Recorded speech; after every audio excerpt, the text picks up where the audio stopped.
Achilles' wrath to Greece, the direful spring of woes unnumbered, heavenly goddess, sing.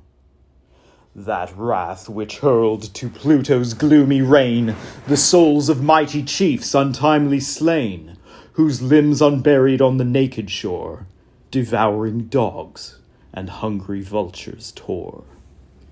Since great Achilles and Atrides strove, such was the sovereign doom, and such the will of Jove. Declare, O Muse, in what ill-fated hour sprung the fierce strife, from what offended power Latona's son a dire contagion spread, and heaped the camp with mountains of the dead.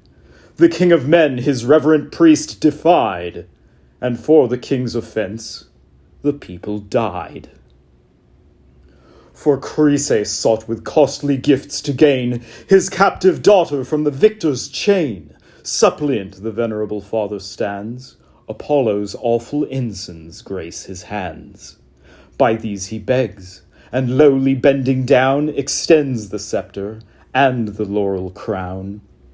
He sued to all, but chief implored for grace the brother kings of Atreus' royal race.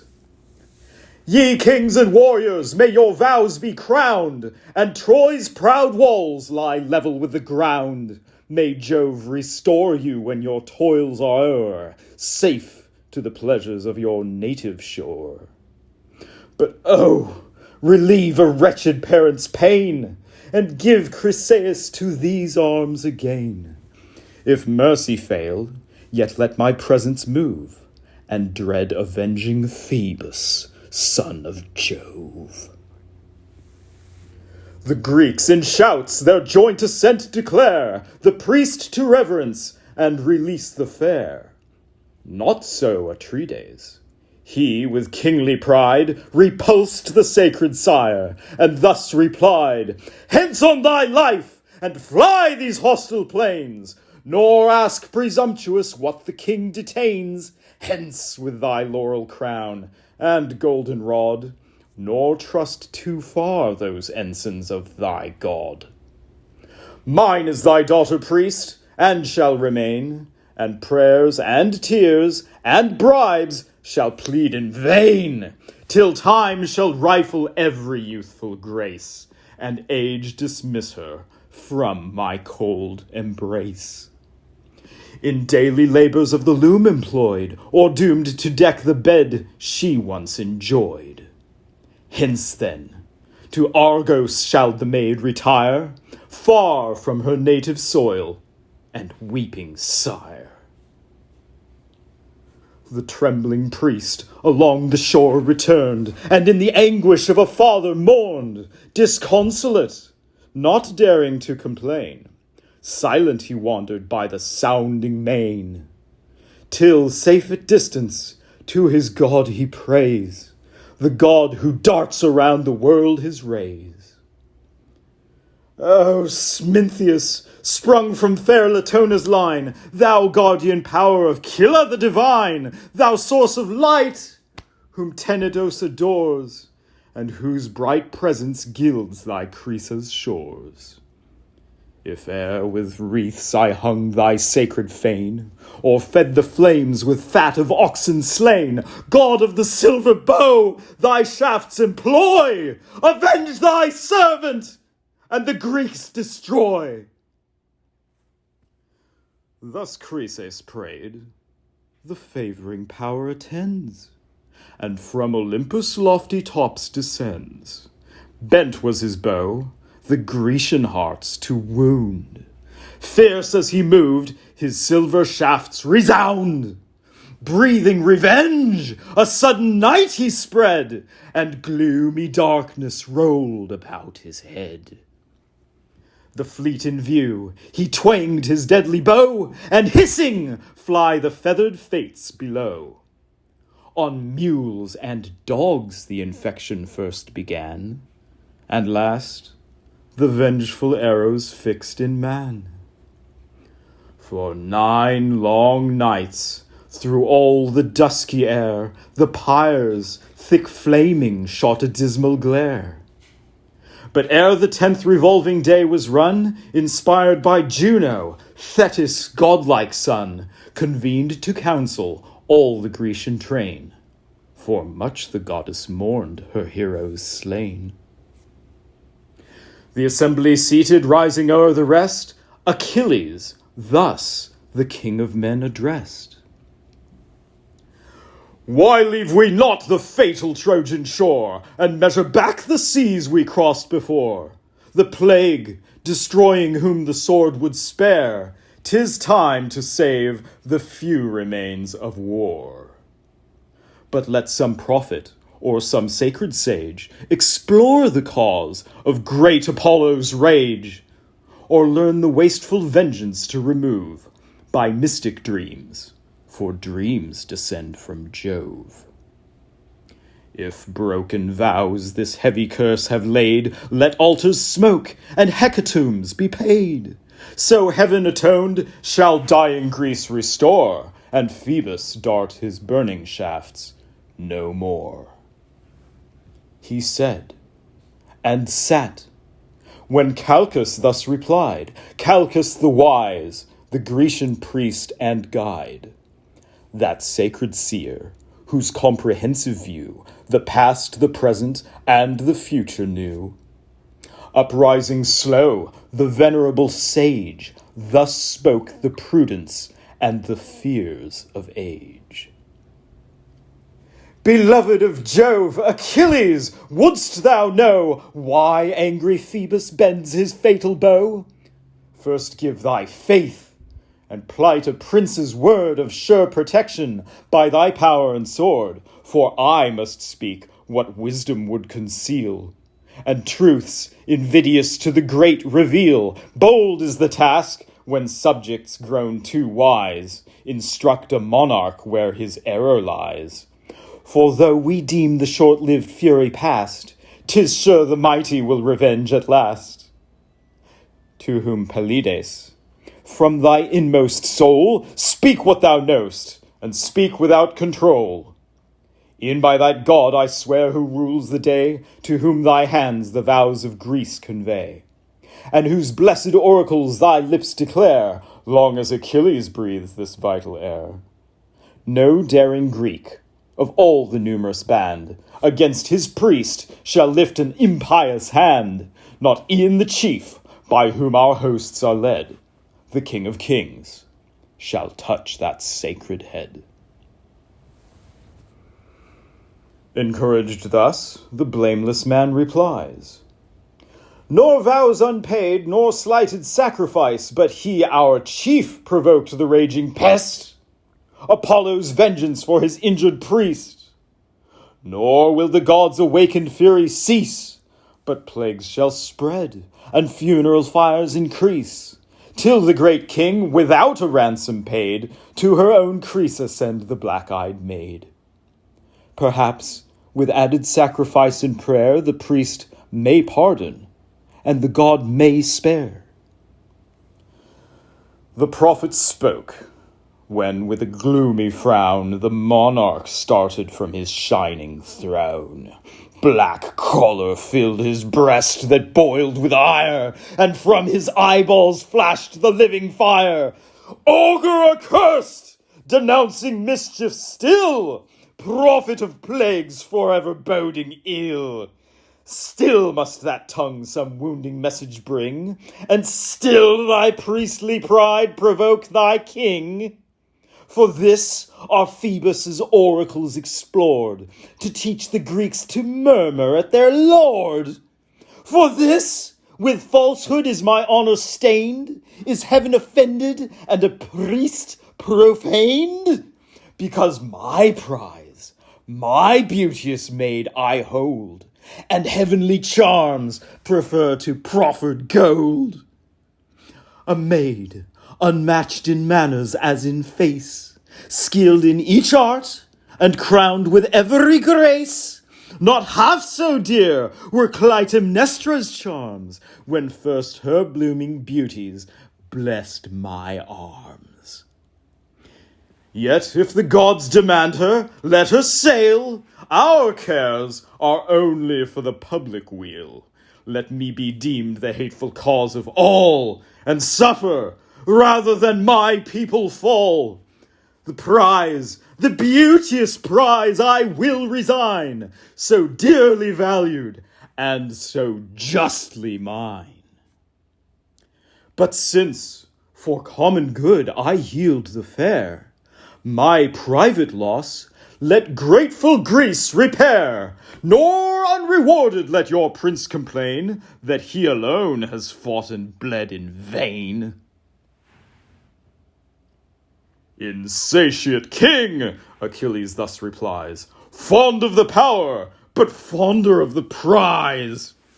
Wouldst thou the Greeks their lawful prey should yield, the due reward of many a well-fought field?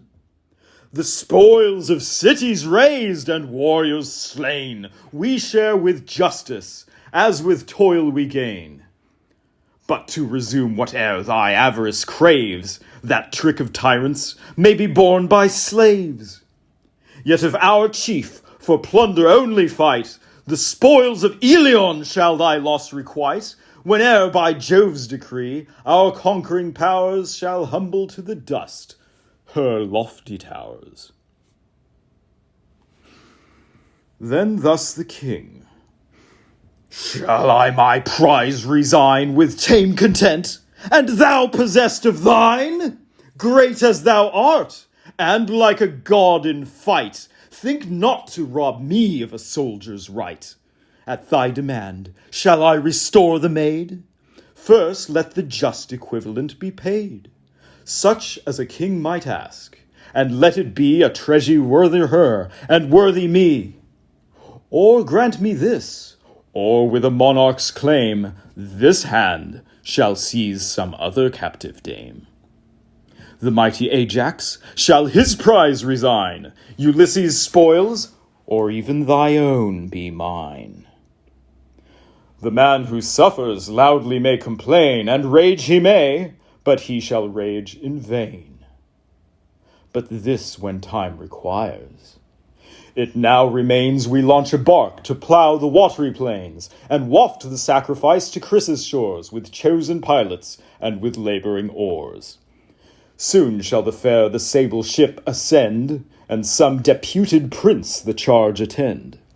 This Crater's king or Ajax shall fulfill, or wise Ulysses see performed our will. Or, if our royal pleasure shall ordain, Achilles' self conduct her o'er the main.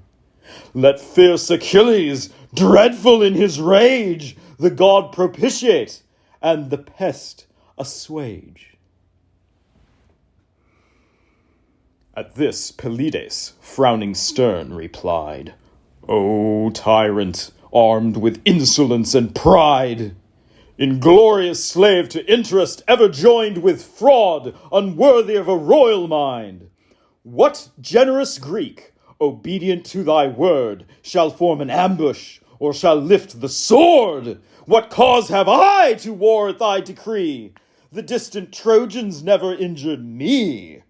To Phthyia's realms no hostile troops they led. Safe in her vales my warlike coursers fed. Far hence removed, the horse-resounding main, and walls of rocks secure my native reign, whose fruitful soil luxuriant harvests grace, rich in her fruits and in her martial race. Hither we sailed, a voluntary throng, to avenge a private, not a public wrong. What else to Troy the assembled nations draws, but thine ungrateful and thy brother's cause? Is this the pay our blood and toils deserve, disgraced and injured by the man we serve? And darest thou threat to snatch my prize away, due to the deeds of many a dreadful day? A prize as small, O tyrant, matched with thine, as thy own actions, if compared to mine. Thine in each conquest is the wealthy prey, though mine the sweat and danger of the day.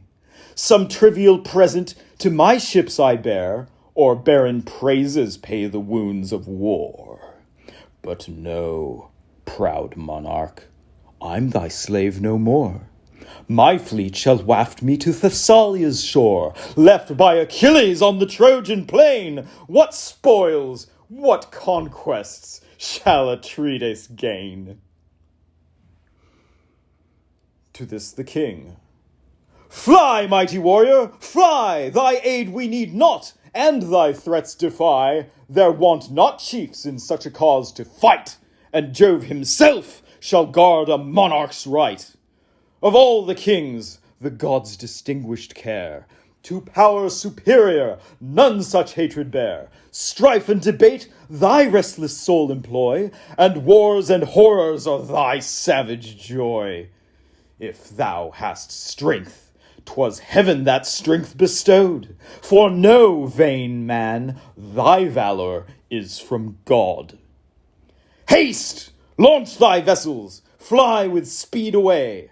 Rule thy own realms with arbitrary sway.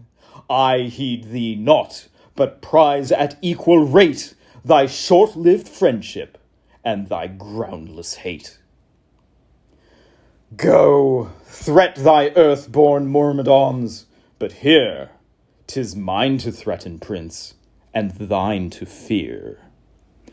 Know, if the god the beauteous dame demand, my bark shall waft her to her native land. But then prepare, imperious prince, prepare, fierce as thou art, to yield thy captive fair. Even in thy tent I'll seize the blooming prize, thy loved Briseis with the radiant eyes. Hence shalt thou prove my might, and curse the hour thou stoodst a rival of imperial power. And hence to all our hosts it shall be known that kings are subject to the gods alone. Achilles heard, with grief and rage oppressed. His heart swelled high, and labored in his breast. Distracting thoughts by turns his bosom ruled, now fired by wrath, and now by reason cooled. That prompts his hand to draw the deadly sword, force through the Greeks, and pierce their haughty lord. This whispers soft his vengeance to control, and calm the rising tempest of his soul. Just as in anguish of suspense he stayed, while half unsheathed appeared the glittering blade, Minerva swift descended from above, sent by the sister and the wife of Jove. For both the princes claimed her equal care. Behind she stood, and by the golden hair Achilles seized, to him alone confessed. A sable cloud concealed her from the rest. He sees, and sudden to the goddess cries, known by the flames that sparkle from her eyes. Descends Minerva in her guardian care, a heavenly witness of the wrongs I bear from Atreus' son. Then let those eyes that view the daring crime behold the vengeance too. Forbear, the progeny of Jove replies, to calm thy fury I forsake the skies. Let great Achilles to the gods resigned, to reason yield the empire o'er his mind. By awful Juno this command is given, the king and you are both the care of heaven. The force of keen reproaches let him feel, but sheath, obedient, thy revenging steel. For I pronounce, and trust a heavenly power, thy injured honor has its fated hour, when the proud monarch shall thy arms implore, and bribe thy friendship with a boundless store. Then let revenge no longer bear the sway. Command thy passions, and the gods obey. To her Pelides: with regardful ear, 'tis just, O goddess, I thy dictates hear. Hard as it is, my vengeance I suppress. Those who revere the the gods will bless. He said, observant of the blue-eyed maid. Then in the sheath returned the shining blade. The goddess swift to high Olympus flies, and joins the sacred senate of the skies. Nor yet the rage his boiling breast forsook, which thus redoubling on Atrides broke. O monster, mixed of insolence and fear, thou dog in forehead, but in heart a deer! When wert thou known in ambushed fights to dare, or nobly face the horrid face of war? 'Tis ours the chance of fighting fields to try, thine to look on, and bid the valiant die. So much 'tis safer through the camp to go, and rob a subject, than despoil a foe. Scourge of thy people, violent and base, sent in Jove's anger on a slavish race, who, lost to sense of generous freedom past, are tamed to wrongs, or this had been thy last. Now by this sacred sceptre hear me swear, which never more shall leaves or blossoms bear, which severed from the trunk as I from thee, on the bare mountains left its parent tree. This sceptre, formed by tempered steel to prove, an ensign of the delegates of Jove, from whom the power of laws and justice springs. Tremendous oath, inviolate to kings, by this I swear. When bleeding Greece again shall call Achilles, she shall call in vain. When, flushed with slaughter, Hector comes to spread the purpled shore with mountains of the dead, then shalt thou mourn the affront thy madness gave, forced to deplore when impotent to save. Then rage in bitterness of soul to know this act has made the bravest Greek thy foe. He spoke, and furious hurled against the ground his sceptre starred with golden studs around, then sternly silent sat. With like disdain, the raging king returned his frowns again. To calm their passion with the words of age, slow from his seat arose the Pelian sage. Experienced Nestor, in persuasion skilled, words sweet as honey from his lips distilled. 2 generations now had passed away, wise by his rules and happy by his sway.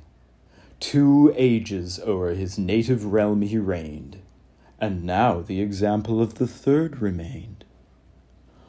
All viewed with awe the venerable man, who thus with mild benevolence began. What shame, what woe is this to Greece? What joy to Troy's proud monarch and the friends of Troy, that adverse gods commit to stern debate the best, the bravest of the Grecian state. Young as ye are, this youthful heat restrain, nor think your Nestor's years and wisdom vain. A godlike race of heroes once I knew, such as no more these aged eyes shall view. Lives there a chief to match Pirithous' fame? Dreius the bold, or Caeneus' deathless name? Theseus, endued with more than mortal might? Or Polyphemus, like the gods in fight? With these of old to toils of battle bred, in early youth my hardy days I led. Fired with the thirst which virtuous envy breeds, and smit with love of honorable deeds, strongest of men, they pierced the mountain boar, ranged the wild deserts, red with monsters' gore, and from their hills the shaggy centaurs tore. Yet these with soft persuasive arts I swayed. When Nestor spoke, they listened and obeyed. If in my youth even these esteemed me wise, do you, young warriors, hear my age advise. Atreides, seize not on the beauteous slave, that prize the Greeks by common suffrage gave, nor thou, Achilles, treat our prince with pride. Let kings be just, and sovereign power preside. Thee the first honours of the war adorn, like gods in strength, and of a goddess born. Him awful majesty exalts above the powers of the earth and sceptred sons of Jove. Let both unite with well-consenting mind, so shall authority with strength be joined. Leave me, O king, to calm Achilles' rage. Rule thou thyself, as more advanced in age. Forbid it, gods, Achilles should be lost, the pride of Greece, and the bulwark of our host. This said, he ceased. The king of men replies, Thy years are awful, and thy words are wise. But that imperious, that unconquered soul, no laws can limit, no respect control. Before his pride must his superiors fall, his word the law, and he the lord of all. Him must our hosts, our chiefs, ourself obey. What king can bear a rival in his sway? Grant that the gods his matchless force have given. Has foul reproach a privilege from heaven? Here on the monarch's speech Achilles broke, and furious thus, and interrupting spoke. Tyrant! I well deserved thy galling chain, to live thy slave, and still to serve in vain should I submit to each unjust decree. Command thy vassals, but command not me! Seize on Briseis, whom the Grecians doomed, my prize of war, yet tamely see resumed, and sees secure. No more Achilles draws his conquering sword in any woman's cause. The gods command me to forgive the past, but let this first invasion be the last. For know, thy blood, when next thou darest invade, shall stream in vengeance on my reeking blade. At this they ceased.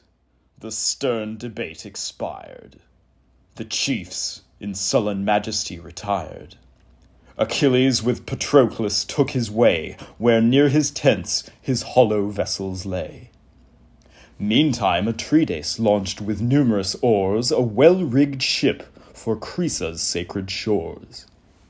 High on the deck was fair Chryseis placed, and sage Ulysses with the conduct graced. Safe in her sides the hecatomb they stowed, then, swiftly sailing, cut the liquid road. The host to expiate next the king prepares, with pure lustrations and with solemn prayers. Washed by the briny wave, the pious train are cleansed, and cast the ablutions in the main. Along the shore whole hecatombs were laid, and bulls and goats to Phoebus' altars paid. The sable fumes in curling spires arise, and waft their grateful odors to the skies. The army thus in sacred rites engaged, Atreides still with deep resentment raged. To wait his will, two sacred heralds stood, Talthybius and Eurybates the good. Haste to the fierce Achilles' tent, he cries, thence bear Briseis as our royal prize. Submit he must, or if they will not part, ourself in arms shall tear her from his heart. The unwilling heralds act their lord's commands. Pensive, they walk along the barren sands. Arrived, the hero in his tent they find, with gloomy aspect on his arm reclined. At awful distance long they silent stand, loath to advance and speak their hard command. Decent confusion. This the godlike man perceived, and thus with accent mild began. With leave and honor enter our abodes, ye sacred ministers of men and gods. I know your message, by constraint you came. Not you, but your imperious lord I blame. Patroclus, haste, the fair Briseis bring. Conduct my captive to the haughty king. But witness, heralds, and proclaim my vow, witness to gods above and men below. But first and loudest to your prince declare, that lawless tyrant whose commands you bear, unmoved as death, Achilles shall remain, though prostrate Greece shall bleed at every vein. The raging chief, in frantic passion lost, blind to himself and useless to his host, unskilled to judge the future by the past, in blood and slaughter shall repent at last. Patroclus now the unwilling beauty brought. She, in soft sorrows and in pensive thought, passed silent, as the heralds held her hand, and oft looked back, slow-moving o'er the strand. Not so his loss the fierce Achilles bore, but sad, retiring to the sounding shore. O'er the wild margin of the deep he hung, that kindred deep from whence his mother sprung. There, bathed in tears of anger and disdain, thus loud lamented to the stormy main.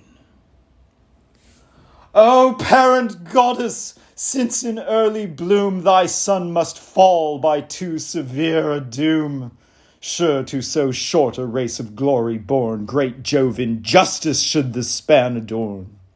Honor and fame at least the thunderer owed, and ill he pays the promise of a god, if yon proud monarch thus thy son defies, obscures my glories, and resumes my prize. Far from the deep recesses of the main, where aged ocean holds his watery reign, the goddess mother heard the waves divide, and like a mist she rose above the tide, beheld him mourning on the naked shores, and thus the sorrows of his soul explores. Why grieves my son? Thy anguish let me share. Reveal the cause, and trust a parent's care. He, deeply sighing, said, To tell my woe is but to mention what too well you know. From Thebe, sacred to Apollo's name, Aetion's realm, our conquering army came, with treasure loaded and triumphant spoils, whose just division crowned the soldiers' toils. But bright Chryseis, heavenly prize, was led by votes selected to the general's bed. The priest of Phoebus sought by gifts to gain his beauteous daughter from the victor's chain. The fleet he reached, and lowly bending down, held forth the scepter and the laurel crown, entreating all, but chief implored for grace the brother kings of Atreus' royal race. The generous Greeks their joint consent declare, the priest to reverence and release the fair. Not so Atreides. He, with wonted pride, the sire insulted, and his gifts denied. The insulted sire, his god's peculiar care, to Phoebus prayed, and Phoebus heard the prayer. A dreadful plague ensues, the avenging darts incessant fly, and pierce the Grecian hearts. A prophet then, inspired by heaven, arose, and points the crime, and thence derives the woes. Myself the first the assembled chiefs incline, to avert the vengeance of the power divine. Then rising in his wrath, the monarch stormed, incensed he threatened, and his threats performed. The fair Chryseis to her sire was sent, with offered gifts to make the god relent. But now he seized Briseis' heavenly charms, and of my valor's prize defrauds my arms, defrauds the votes of all the Grecian train, and service, faith, and justice plead in vain. But, goddess, thou thy suppliant son attend, to high Olympus' shining court ascend, urge all the ties to former service owed, and sue for vengeance to the thundering god. Oft hast thou triumphed in the glorious boast, that thou stoodst forth of all the ethereal host, when bold rebellion shook the realms above, the undaunted guard of cloud-compelling Jove, when the bright partner of his awful reign, the warlike maid and monarch of the main, the traitor gods, by mad ambition driven, durst threat with chains the omnipotence of heaven. Then, called by thee, the monster Titan came, whom gods Briareus, men Aegeon name. Through wandering skies enormous stalked along, not he that shakes the solid earth so strong. With giant pride at Jove's high throne he stands, and brandished round him all his 100 hands. The affrighted gods confessed their awful lord. They dropped the fetters, trembled, and adored. This, goddess, this to his remembrance call. Embrace his knees, at his tribunal fall. Conjure him far to drive the Grecian train, to hurl them headlong to their fleet and main, to heap the shores with copious death, and bring the Greeks to know the curse of such a king. Let Agamemnon lift his haughty head o'er all his wide dominion of the dead, and mourn in blood that e'er he durst disgrace the boldest warrior of the Grecian race. Unhappy son, fair Thetis thus replies, while tears celestial trickle from her eyes. Why have I borne thee with a mother's throes, to fates averse, and nursed for future woes? So short a space the light of heaven to view, so short a space, and filled with sorrow too. Oh, might a parent's careful wish prevail, far, far from Ilion should thy vessels sail, and thou, from camps remote, the danger shun, which now, alas, too nearly threats my son. Yet, what I can, to move thy suit, I'll go, to great Olympus, crowned with fleecy snow. Meantime, secure within thy ships, from far behold the field, not mingle in the war. The sire of gods and all the ethereal train, on the warm limits of the farthest main, now mix with mortals, nor disdain to grace the feasts of Ethiopia's blameless race. 12 days the powers indulge the genial rite, returning with the 12th revolving light. Then will I mount the brazen dome, and move the high tribunal of immortal Jove. The goddess spoke, the rolling waves unclose. Then down the steep she plunged from whence she rose, and left him sorrowing on the lonely coast, in wild resentment for the fair he lost. In Chrysa's port now sage Ulysses rode. Beneath the deck the destined victims stowed, the sails they furled, they lashed the mast aside, and dropped their anchors, and the pinnace tied. Next on the shore their hecatomb they land, Chryseis last, descending on the strand. Her, thus returning from the furrowed main, Ulysses led to Phoebus' sacred fane, where, at his solemn altar, as the maid, he gave to Chryseis. Thus the hero said: Hail, reverend priest, to Phoebus' awful dome, a suppliant I from great Atrides come. Unransomed, here receive the spotless fare. Accept the hecatomb the Greeks prepare, and may thy God who scatters darts around, atoned by sacrifice, desist to wound. At this, the sire embraced the maid again, so sadly lost, so lately sought in vain. Then near the altar of the darting king, disposed in rank their hecatomb they bring. With water purify their hands, and take the sacring offering of the salted cake. While thus with arms devoutly raised in air and solemn voice, the priest directs his prayer.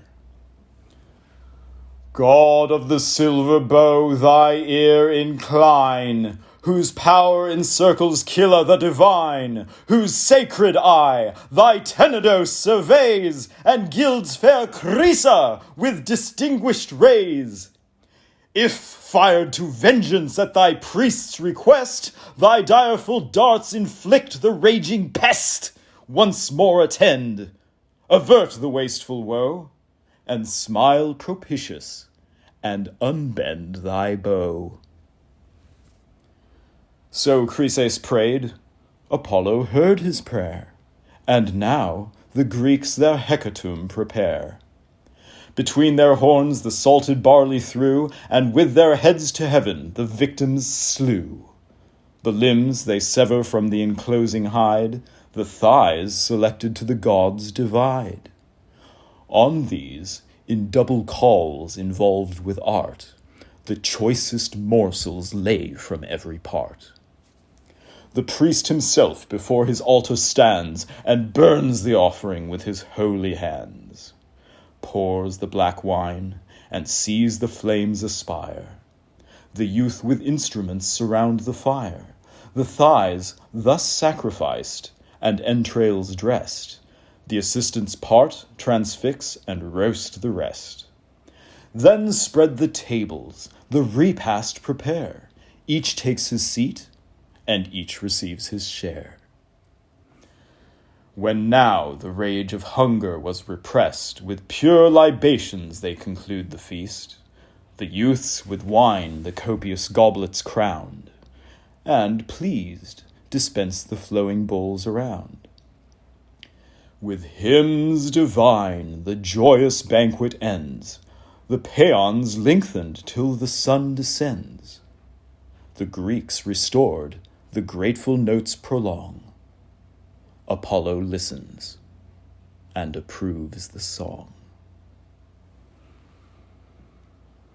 'Twas night, the chiefs beside their vessel lie, till rosy morn had purpled o'er the sky. Then launch, and hoist the mast, indulgent gales supplied by Phoebus fill the swelling sails.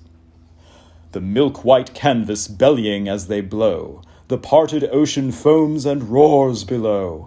Above the bounding billows swift they flew, till now the Grecian camp appeared in view. Far on the beach they haul their bark to land. The crooked keel divides the yellow sand.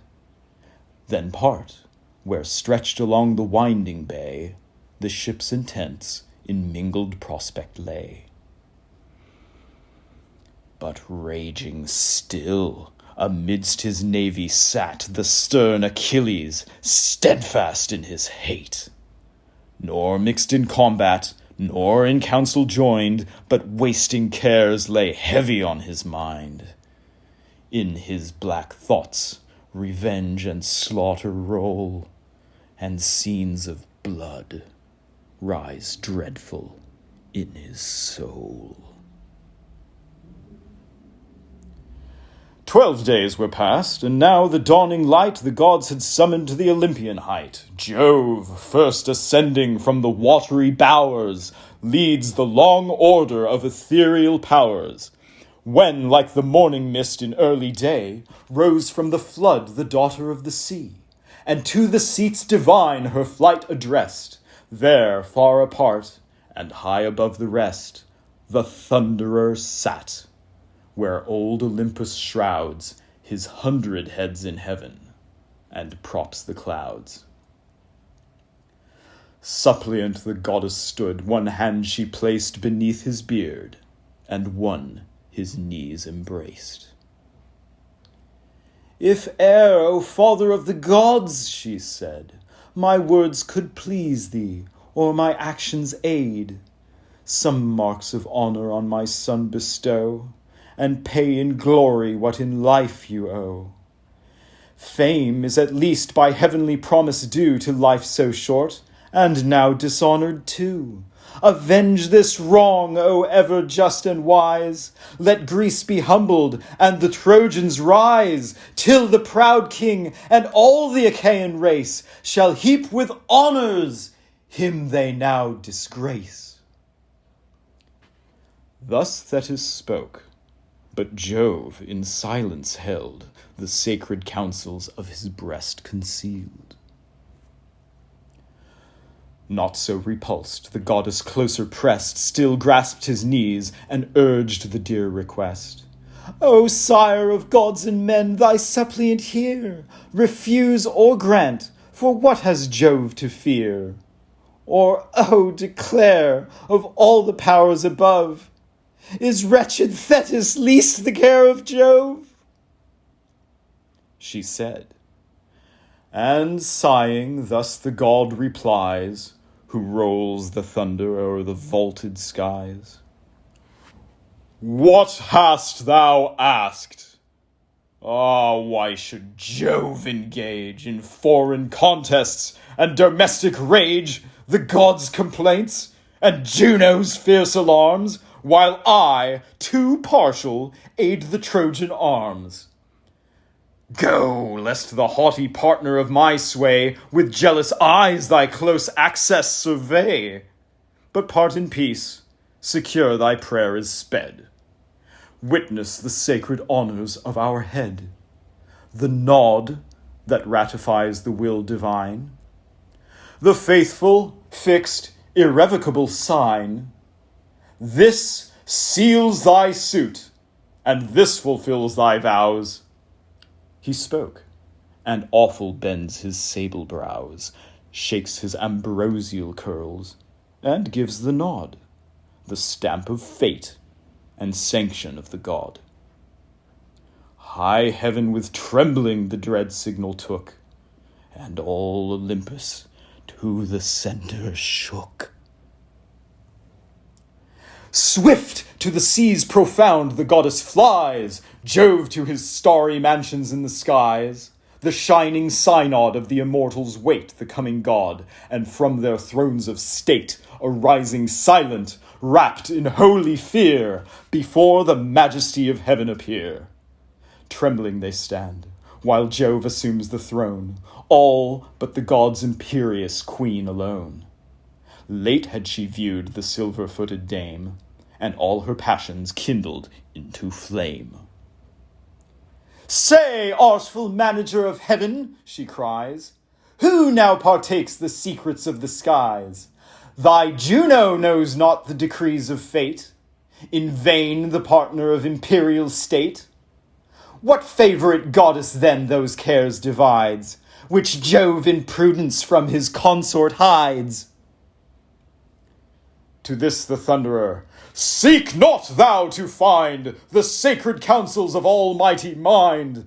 Involved in darkness likes the great decree, nor can the depths of fate be pierced by thee.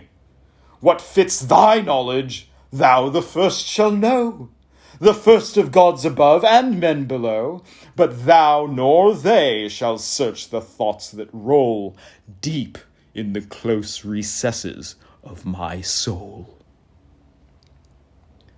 Full on the sire, the goddess of the skies, rolled the large orbs of her majestic eyes, and thus returned. "Austere Saturnius, say, from whence this wrath, or who controls thy sway? Thy boundless will for me remains in force, and all thy counsels take the destined course. But 'tis for Greece I fear, for late was seen, in close consult, the silver-footed queen. Jove to his Thetis nothing could deny, nor was the signal vain that shook the sky. What fatal favor has the goddess won to grace her fierce, inexorable son? Perhaps in Grecian blood to drench the plain, and glut his vengeance with my people slain? Then thus the god, O restless fate of pride that strives to learn what heaven resolves to hide! Vain is the search, presumptuous and abhorred, anxious to thee and odious to thy lord. Let this suffice, the immutable decree no force can shake. What is, that ought to be. Goddess, submit, nor dare our will withstand, but dread the power of this avenging hand. The united strength of all the gods above in vain resists the omnipotence of Jove. The thunderer spoke, nor durst the queen reply. A reverent horror silenced all the sky. The feast disturbed, with sorrow Vulcan saw his mother menaced, and the gods in awe. Peace at his heart, and pleasure his design. Thus interposed the architect divine. The wretched quarrels of the mortal state are far unworthy, gods, of your debate. Let men their days in senseless strife employ, we in eternal peace and constant joy. Thou, goddess mother, with our sire comply, nor break the sacred union of the sky, lest, roused to rage, he shake the blessed abodes, launch the red lightning, and dethrone the gods. If you submit, the thunderer stands appeased. The gracious power is willing to be pleased. Thus Vulcan spoke, and rising with a bound, the double bowl with sparkling nectar crowned, which held to Juno in a cheerful way. Goddess, he cried, be patient and obey. Dear as you are, if Jove his arm extend, I can but grieve, unable to defend. What god so daring in your aid to move, or lift his hand against the force of Jove? Once in your cause I felt his matchless might, hurled headlong down from the ethereal height, tossed all the day in rapid circles round, nor till the sun descended touched the ground. Breathless I fell, in giddy motion lost. The Cynthians raised me on the Lemnian coast. He said, and to her hands the goblet heaved, which with a smile the white-armed queen received. Then to the rest he filled, and in his turn each to his lips applied the nectared urn. Vulcan with awkward grace his office plies, and unextinguished laughter shakes the skies. Thus the blessed gods the genial day prolong, in feasts ambrosial and celestial song. Apollo tuned the lyre, the muses round with voice alternate aid the silver sound. Meantime the radiant sun to mortal sight, descending swift, rolled down the rapid light. Then to their starry domes the gods depart, the shining monuments of Vulcan's art. Jove on his couch reclined his awful head, and Juno slumbered on the golden bed.